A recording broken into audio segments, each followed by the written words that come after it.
2012 à 2015, le premier plan national de développement donnait 3 orientations, la paix, la sécurité, la réconciliation nationale et la relance économique. À partir des acquis de ce PND, était élaboré un second plan. À Paris, le groupe consultatif pour le financement de ce plan dirigé par le Premier ministre, Daniel Kablan-Duncan, plante le décor.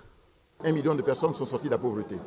Je crois que c'est de l'argent bien placé et nous souhaitons accélérer ce mouvement pour 2020 avec une transformation structurelle de l'économie ivoirienne d'une part, mais aussi la diminution de moitié du taux de pauvreté en Côte d'Ivoire sur les 5 ans à venir. Et pour convaincre les partenaires extérieurs, des efforts pour une meilleure gouvernance ont été faits. Les efforts ont porté sur le dispositif juridique, mettre en place des tribunaux spécialisés pour prendre en charge de façon rapide et efficace toutes les questions commerciales.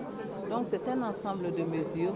Il a parlé de la formation, l'éducation et la formation, sur lequel doit être mis un accent particulier, la promotion du genre et évidemment celle de la jeunesse également.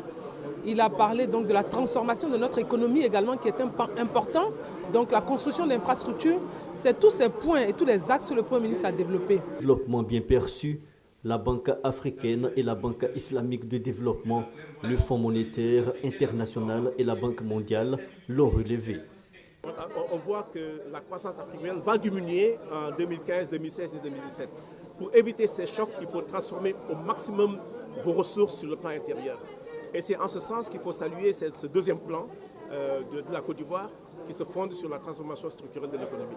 De bonnes dispositions. Reste à obtenir les fonds.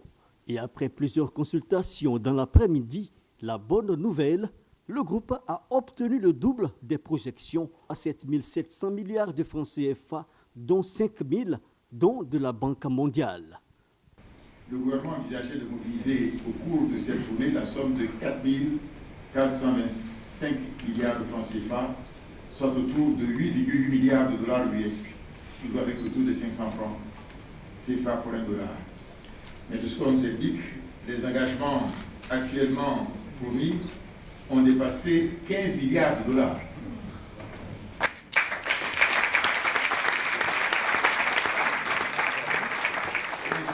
Première journée de discussion, les choses s'annoncent bien. Place désormais aux rencontres du mercredi 18 mai avec le secteur privé.